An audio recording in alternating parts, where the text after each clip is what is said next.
সাজগোজ করা কনে কিংবা আভিজাত্যময় এই গাড়ি দেখে যে কারোরই মনে হতেই পারে জমকালো এক বিয়ের আয়োজন। এটি হলরুমের ভিতরে গেলেই দেখা মিলে রাজকীয় বর কনের মঞ্চ। তবে বর কিংবা কনে কেউ না আসলেও আছে স্বজন এবং পাড়াপড়শিদের আনাগোনা। কারোর জন্য অপেক্ষা না করে স্মৃতি ধরে রাখতে ছবি তোলায় ব্যস্ত অনেকে।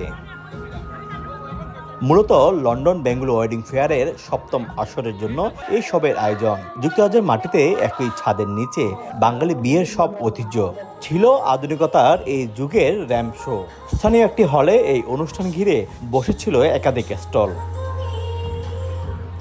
মেলা জুড়ে ছিল বিয়ের প্রয়োজনীয় ছোট বড় নানা জিনিসের পসরা। দামি ব্র্যান্ডের গাড়ি থেকে পালকি কিংবা রিক্সা, প্রায় সবখানে ছিল বাঙালিয়ানার ছাপ।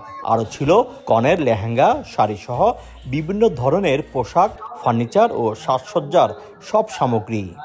নগদে ৫০০ টাকা বা তার বেশি পেমেন্টে পেতে পারেন ঢাকায় জমিসহ ২০ কোটি টাকার পুরস্কার।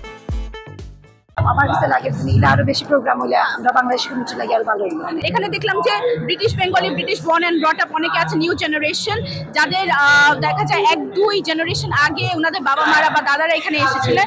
তারা হয়তো বিয়ে করবেন বা কোনো ফাংশন সেরেমনি রাখবেন তাদের ওয়েডিংকে কনসার্ন করে, তাদের সাথে আমাদের আজকে পরিচয় হলো।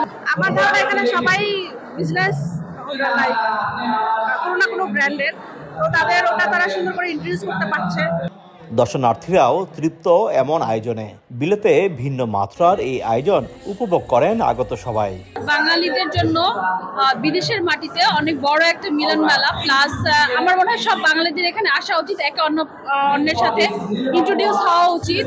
এই ধরনের আয়োজনে যারা to be groom, to be bride আছে বা যাদের ছেলে মেয়েদের বিয়ের কথা চিন্তা করছে, আমি বলবো একটা ইজি সলিউশন, লাইক একটা নোটবুকের মতন, যেখানে কোথায় গেলে আমি ভেন্যু পাবো, কাদের কেমন বাজেট, এবং আমি ঘুরে দেখলাম যে অনেকে বিভিন্ন রকমের অফার করছে, লাইক সেল দিচ্ছে, ডিসকাউন্ট দিচ্ছে। সো এই ধরনের ইভেন্ট আমার কাছে মনে হয় আমাদের কমিউনিটির জন্য খুব ভালো। এখন আয়োজকদের মতে তরুণ প্রজন্মকে বাঙালির বিয়ের ঐতিহ্যের সঙ্গে পরিচয় করিয়ে দিতে এই উদ্যোগ। সারাদিন ব্যাপী অনেক মানুষ আসা যাওয়া করছেন, খাওয়া দাওয়া করছেন। ওভার 50 স্টল হোল্ডার্স, এখানে আমাদের অনেক ইয়াং এন্টারপ্রেনার যারা, আমরা আজকে তাদেরকে নিয়ে আসছি এখানে, এবং অনেক স্মল বিজনেস আছে তাদেরকেও নিয়ে আসছি, যাতে এই বিজনেসগুলো যাতে প্রমোট হয়। অনুষ্ঠানে গাজাবাসীর প্রতি সমবেদনা জানিয়ে ২ মিনিট নীরবতা পালন করা হয়। শোয়েব কবির, সময় সংবাদ, লন্ডন।